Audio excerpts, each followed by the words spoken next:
Good evening.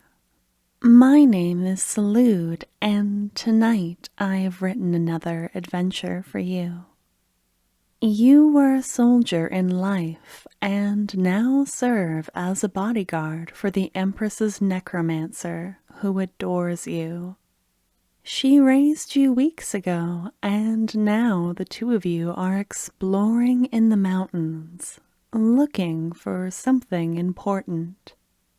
I'm sorry to ask this, but about half the people who listen to my audios aren't subscribed to my channel.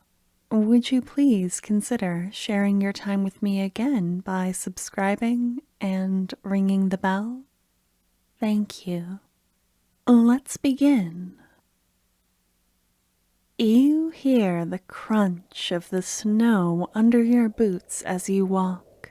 Your fur-lined cape fluttering in the mountain wind.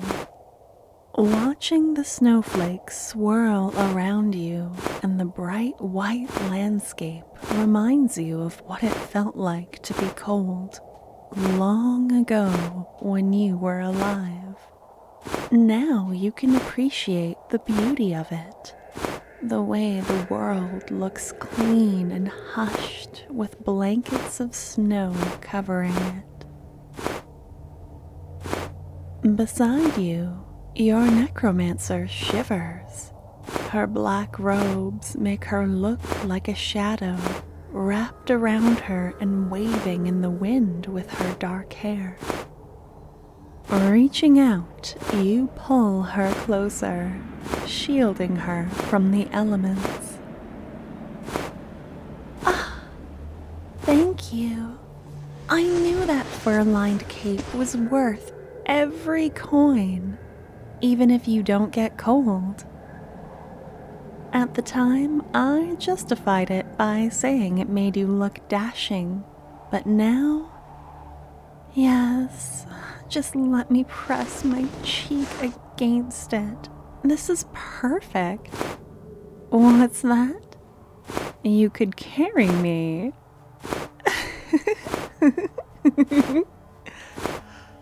Maybe on the way down, assuming we don't find anything. We should reach the top of the mountain soon. Oh! Your arm. Thanks for the hand up. I lost my footing when I felt something. Something big and dead. Gods, was the Empress's scout right? You would think some necromancer would have felt it before me, but who spends time on top of the mountains near the palace?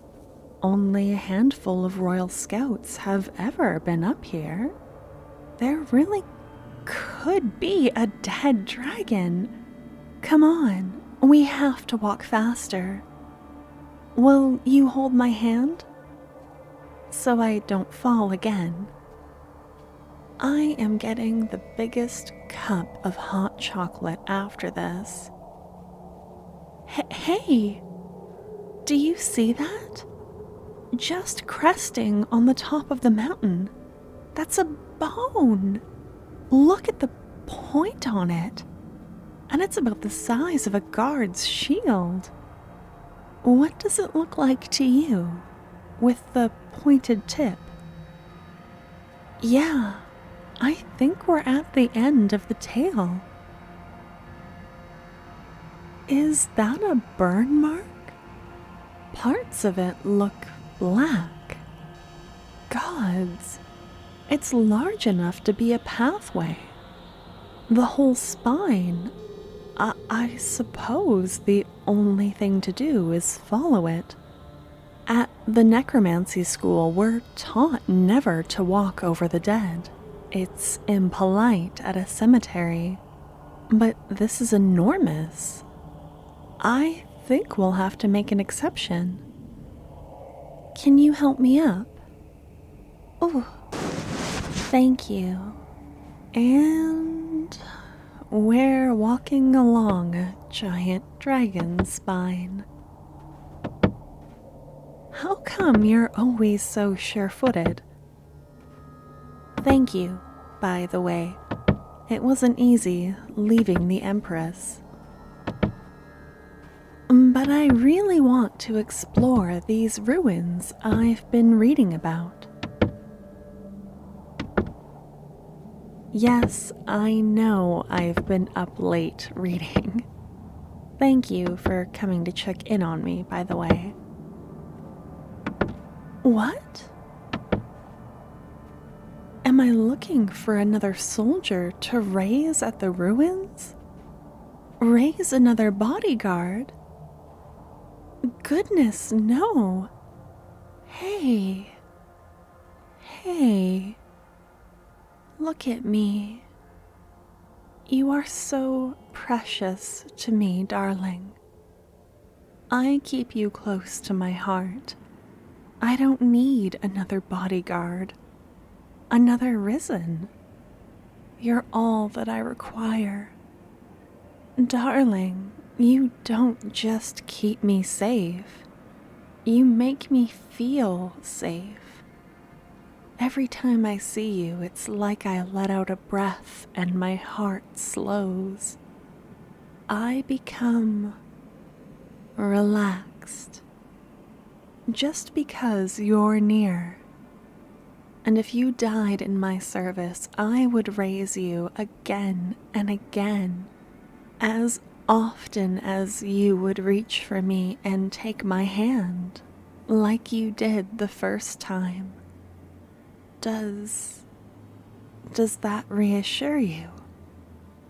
I will tell you my feelings as often as you wish, as often as you need. And here we are, the ribs and the skull.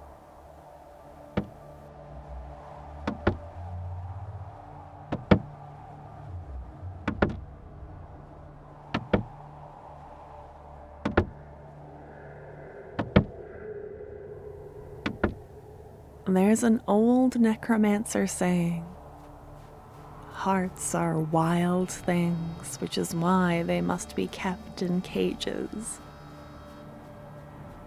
Rib cages is what they're getting at. Anyways, let me ask you something, my darling. The cold preserves bodies very well. You stand here as a testament to that. Yet this dragon is a frozen skeleton. There are no organs or flesh. What would have happened to make it so?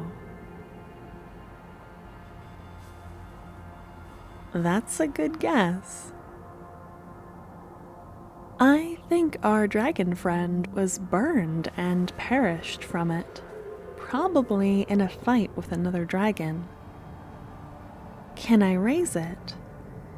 No. There's not enough here. No muscle to connect the bones, no heart, no brain. But it was good to feel its body and death, to confirm for the Empress. A risen dragon would be a tremendous amount of power, not something you want to leave lying around. The poor thing deserves its rest. Just think, we are the only ones to touch it in centuries. The first to say goodbye to it and to feel grief for its passing, however small. There's more to necromancy than raising the dead. It involves caring for the dead too. But now that we've confirmed, we can start on our journey. Come on, let's go back to camp. I want to drink hot chocolate and write a letter to the Empress, like I promised her. We'll curl up by the fire and I'll tell you about where we're going. Wait, my darling, do you see that? That circle, sphere, right down there by the neck vertebrae. I almost missed it. I'm going to slide down.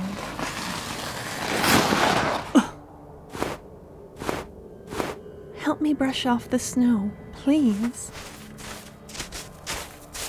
Gods above, that's an egg. It's not alive anymore, of course, but that's a much more intact body. Of course, necromancers are forbidden from raising children, but this is the last of its kind. Oh dear. Are you able to carry it? Of course you are. It's only a frozen dragon egg and you're covered in armor. You never cease to impress me. I need to write the headmaster of the necromancy school and the empress. This changes everything. But for now, I want to get back to our tent and curl up with you. Come, the camp isn't too far away.